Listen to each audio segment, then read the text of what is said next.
So kasama po namin, by the way, we're from ALC Foundation. Kumbaga, yung involvement namin is really yung advocacy namin, which is on bamboo. Na we want to plant bamboo along Katipunan because bamboo can absorb 70% more carbon compared to other plants. So definitely makakatulong talaga din siya in cleaning the air and lessening yung carbon in the atmosphere. So carbon footprint. So there, what we want to happen, yung direction na gusto nating puntahan is to create a sustainable, manageable, healthy, and livable Katipunan academic belt that can be a model for others. So we know for a fact that Katipunan, andito si Ateneo, si Miriam, and there we have UP. And di ba, parang we dream of having like a Boston-like dito sa Pilipinas. So yun yung ina-envision natin for Katipunan, for the entire stretch. Why not? Okay, so also we want to encourage the community in developing and sustaining an environment that is, of course, one, safe, inclusive, environment-friendly. Dito kami papasok because we're into bamboo, we're into, yun yung advocacy namin. Pedestrian and public transport, commuter-friendly, fostering greater discipline amongst motorists and commuters. So I'm also a commuter. Naglalakad ako every day dito. And it's really hard for me na ang daming mga nakapark na supposedly sa daan, na supposedly nilalakaran siya ng mga tao. So there's really no space for people. Yung mga open spaces dito na dapat ay nilalakaran ng mga tao or pwedeng magbike, na-occupy na ng high volume of vehicle na nakapark dito along Katipunan. So ito po yung pinroduce namin because we're trying to adopt din yung mga tinuturo sa amin yesterday. So ito po yung ginawa namin. So nakita naming problem, large volume of vehicles coming in and out of the universities. So naging problema, air pollution, insufficient parking space, and definitely yung traffic congestions. So several causes. Ayan po. So there. Insufficient parking space, road obstruction traffic, unregulated and organized tricycles, insufficient pedestrianization, facilities and structures. So even yung mga footbridges, medyo hindi rin siya pedestrian friendly.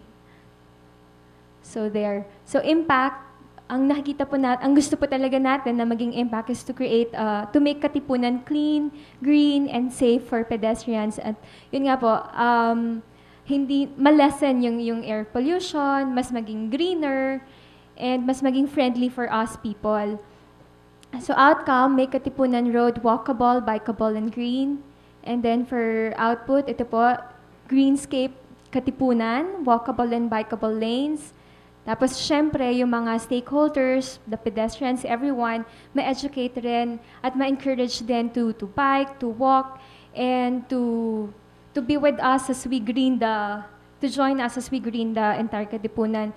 And of course, syempre, ma-implement din ng maayos yung plano and the plans.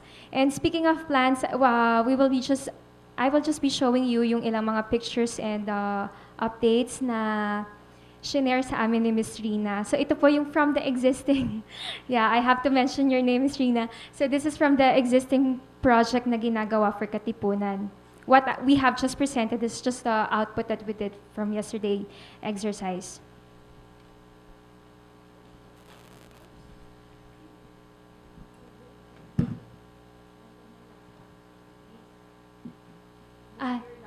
Yeah, sorry.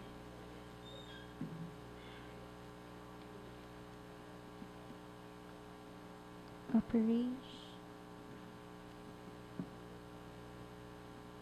So these are just among the plans and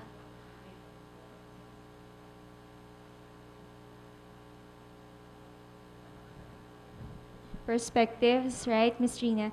So done by Mapuba students. So ito po yung gusto nating mangyari for Katipunan. Waiting sheds, elevated food bridges. And this one's from MMDA. Urban designs from MMDA. So this is under the Katipunan Flyover Green Park. Ang ganda sana, very, very, it's not only green, it's also breathable. So ang sarap-sarap huminga, ang sarap maglakad if we have this kind of environment. So there, the Katipunan Terminal. So these are just perspectives. So this is for implementation. So hopefully mag-move na talaga yung project. Pedestrian and bike lane. So with this kind of environment, it's really more encouraging. Siguro marami na talagang magbabike at maglalakad.